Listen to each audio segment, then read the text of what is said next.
UP fast news से मंडल bureau chief Bhupendra Sharma की report. भाकियू चढ़नी ने राष्ट्रीय आह्वान पर जिलाधिकारी को सौंपा ज्ञापन। बदायूं भारतीय किसान यूनियन चढ़नी ने राष्ट्रीय आह्वान पर आकस्मिक बैठक बुलाई। 12 सूत्रीय ज्ञापन जिलाधिकारी सौंपा। भारतीय किसान यूनियन चढ़नी के जिलाध्यक्ष सतीश साहू ने संगठन के हाई कमान से निर्देश प्राप्त होते ही संगठन के चुनिंदा कार्यकर्ताओं को बुलाकर बैठक मालवीय आवास गृह पर शांतिपूर्वक तरीके से की।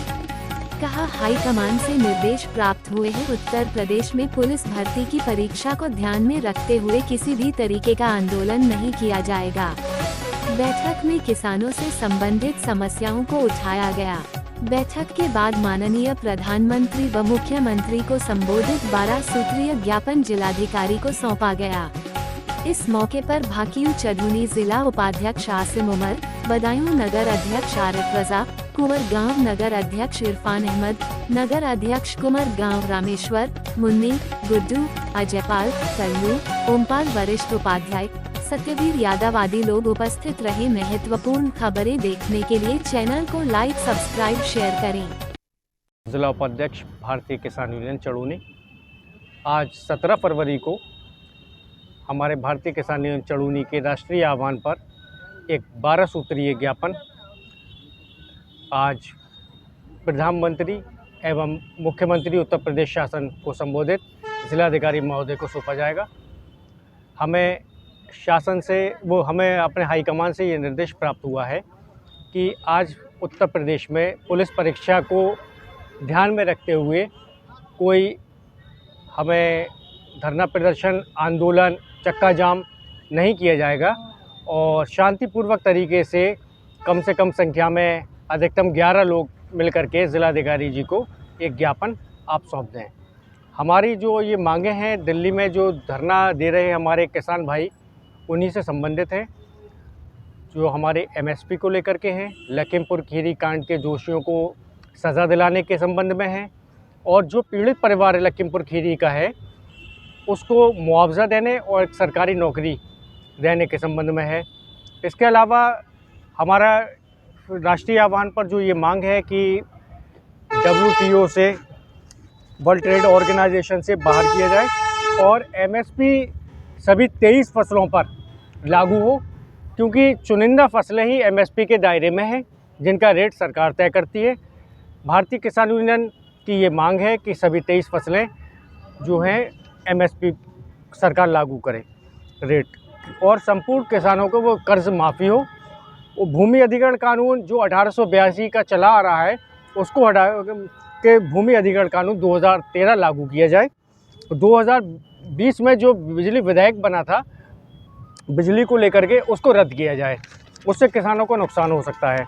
और हमारी अन्य मांगों को अगर देखा जाए, जो राष्ट्रीय आह्वान पर मांगे हैं उसमें है कि वरिष्ठ किसान जो हैं हमारे, जो 60 साल से ऊपर के हैं, उनके लिए प्रतिमाह 10,000 रुपये पेंशन दिया जाए। मनरेगा में मजदूरी कम से कम 100 दिन की जगह 200 दिन हो और प्रति एक दिन मजदूरी 700 रुपये तय की जाए। और उसमें यह है हमारा स्वामीनाथन आयोग की सिफारिशें जो हैं उसको लागू किया जाए। उसके अलावा किसान आयोग का गठन किया जाए। किसान आंदोलन में जो शहीद हुए थे हमारे किसान साथी, उनको मुआवजा मिले और शहीद जो हुए थे उनके परिवार को एक नौकरी दी जाए और WTO से जो सरकार का समझौता है उसको समाप्त कर दिया जाए। हमारी ये मांगे हैं।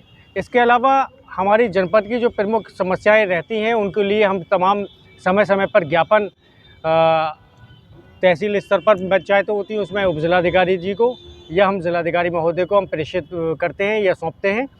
उन पर भी हमारी अभी कोई कार्रवाई विशेष अमल में नहीं लाई गई है।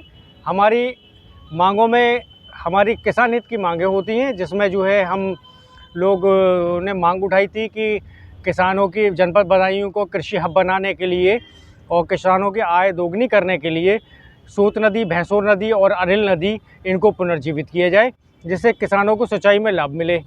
तो सरकार के पास भी हमने इस तरह का पत्र भेजा था, लेकिन अभी तक उस पर कोई कार्रवाई नहीं हुई है। और हमारे जनपद में जो ग्रामीण क्षेत्र हैं वहाँ पर जो मार्ग मंडी समिति के अधीन हैं वो काफ़ी जर्जर हैं। जिससे किसान वाहनों को निकलने में दिक्कत आती है, एम्बुलेंस को भी दिक्कत आती है, पुलिस वाहन को गश्त के दौरान भी दिक्कत का सामना करना पड़ता है। और स्कूली बच्चे जो निकलते हैं, उस रोड से गुज़रते हैं, उनको तमाम समस्याएं उत्पन्न होती हैं। तो हमारी प्रशासन से ये मांग रहती है कि ऐसे जो जर्जर मार्ग हैं जो मंडी समिति के अधीन हैं, उनका निर्माण जल्द से जल्द करा दिया जाए।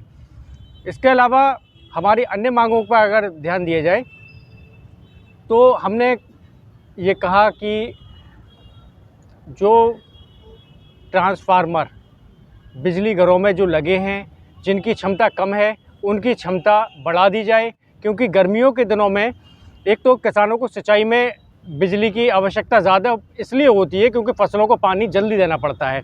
तो सिंचाई के समय पर सही समय पर सिंचाई नहीं होगी, फसलें सूख जाएंगी। ओवरलोड ट्रांसफार्मर होने की वजह से या ट्रांसफार्मर ख़राब हो जाने की वजह से किसानों की फसलें ख़राब हो जाती हैं, सूख जाती हैं। तो हमारी प्रशासन से ये मांग है कि जिन क्षेत्रों में ट्रांसफार्मरों की क्षमता कम है, उनकी क्षमता को बढ़ा दिया जाए, और जिससे कि आने वाला समय जो ग्रीष्मकालीन आ रहा है, इसमें किसानों को उसका लाभ मिले। और हमारी ये मांग है कि जो ग्रामीण क्षेत्रों में जर्जर लाइनें हैं, हाई टेंशन लाइनें हैं, जो आबादी क्षेत्र के ऊपर से गुजर रही हैं, तो उनको जो है दूसरी जगह आबादी क्षेत्र से अलग शिफ्ट करा दिया जाए, जिससे कि कभी कोई हादसा ना हो। और आवारा गौवंश की बात करें, इसके अलावा अगर हम बात करें तो तमाम क्षेत्रों में बंदरों का भी आतंक है। आवारा गौवंश के साथ साथ बंदरों का भी बहुत बड़ा आतंक है।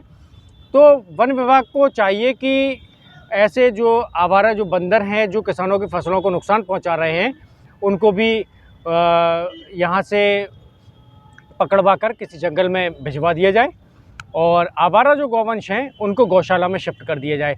हालांकि प्रशासन ने शासन के आदेशानुसार कुछ सख्ती दिखाई है, कुछ गौवंशों की कमी दिखाई दे रही है हमें, सड़कों पर भी, खेतों में भी।